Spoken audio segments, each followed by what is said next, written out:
हरे कृष्णा दोस्तों, आप सभी का हार्दिक स्वागत है आपके अपने चैनल सनातन चर्चा पर, जहां हम नित्य आध्यात्मिक चर्चा करते रहते हैं। और आज हम जिस बारे में चर्चा करने वाले हैं वो भक्ति की महासेल के नाम से जाना जाता है। अब तक आपको पता चल चुका होगा कि कार्तिक मास या दामोदर मास आ चुका है।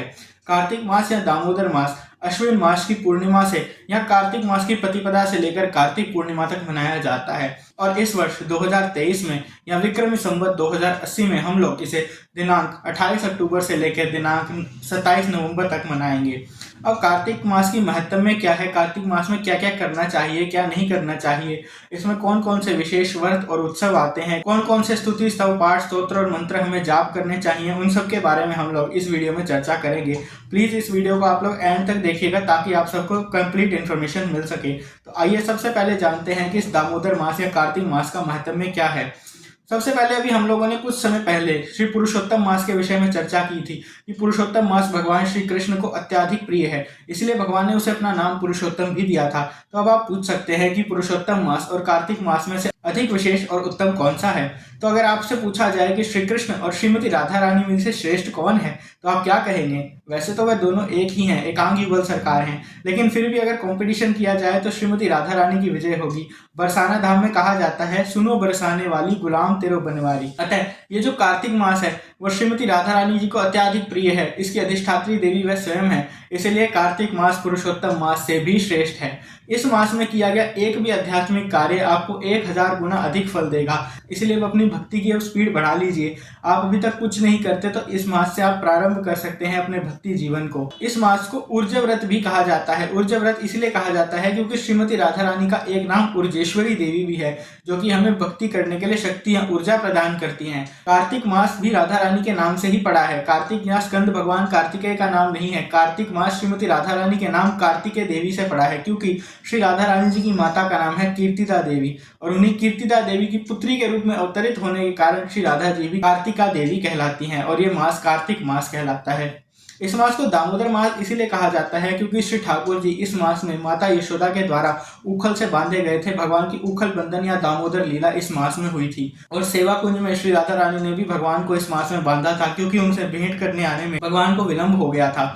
इसी कारण श्रीमती राधा रानी ने भगवान को एक वृक्ष से सेवा कुंज में बांध दिया था। और साथ ही साथ इस मास में भगवान की अधिकांश लीलाएं हुई हैं, जैसे कि इस मास का प्रारंभ होता है शरद पूर्णिमा से। तो शरद रास यात्रा शरद पूर्णिमा के दिन हुई थी। इसमें भगवान श्री कृष्ण ने अपनी समस्त गोपियों के लिए अनेकानेक रूप धारण किए थे। साथ ही साथ भगवान शिव भी गोपेश्वर महादेव बनकर इस लीला में भाग लेने के लिए पधारे थे।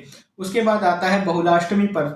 बहुलाष्टमी पर श्री राधा कुंड और श्याम कुंड, जो कि संसार के सबसे कृपामय तीर्थ हैं, उनका प्राकट्य श्री राधा जी और भगवान श्री कृष्ण की कृपा से हुआ था। उसके बाद आती है रमा एकादशी, जो कि हरिवासर कहलाती है। एकादशी का पर्व तो अत्यधिक विशेष है, चाहे वो किसी भी मास में आए, और अगर कार्तिक मास में आए तो वो अत्यधिक विशेष है।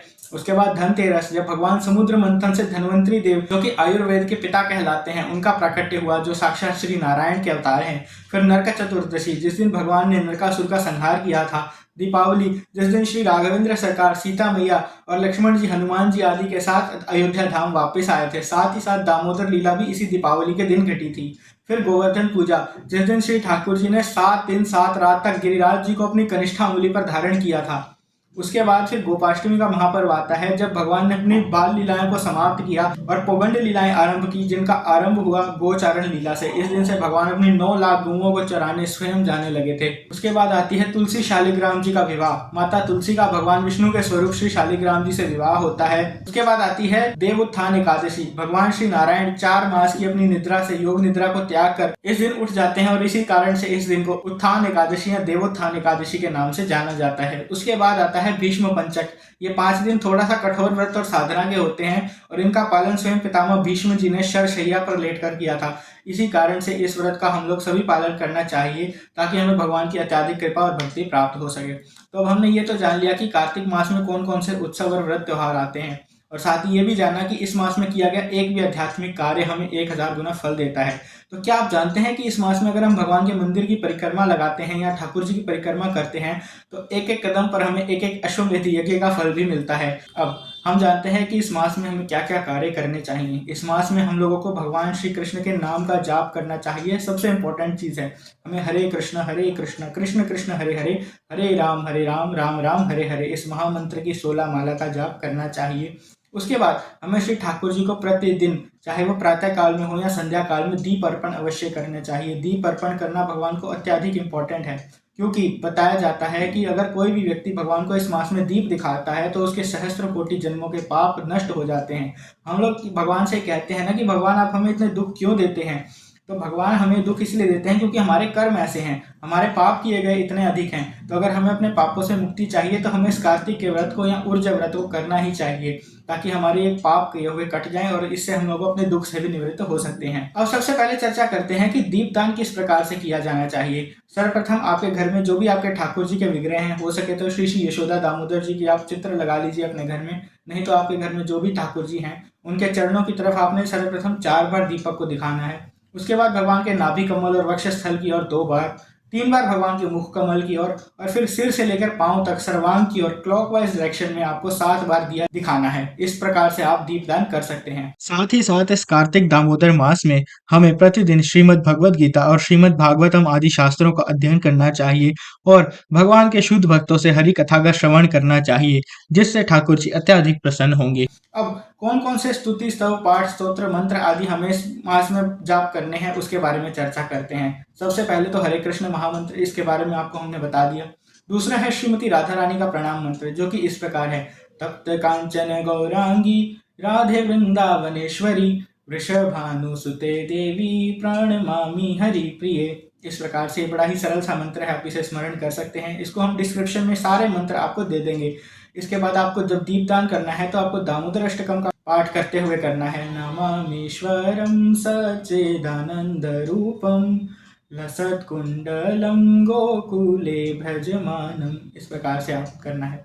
उसके बाद तीसरे नंबर पर आता है गोपी गीत, जो कि गोपियों ने श्री कृष्ण विरह में गाया था। इसको भी आप प्रतिदिन गाएं, जो कि इस प्रकार से है, जयति तेधिकम जन्मना व्रजा शयत इंदिरा शश्वदत्रि दैतदृश्यतां दीक्षुतावकास्त्वयि धृतात्सवास् त्वां विचिन्वते।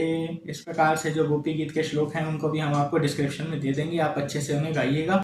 इसके बाद आपको सोते समय या उठते समय एक मंत्र अवश्य बोलना है, जो कि माता यशोदा जब भगवान श्री कृष्ण के लिए माखन बना रही थी तो उन्होंने गाया था। वो कुछ इस प्रकार से है, गोविंद दामोदर माधवेति, हे कृष्ण हे यादव हे सखेति, गोविंद दामोदर माधवेति।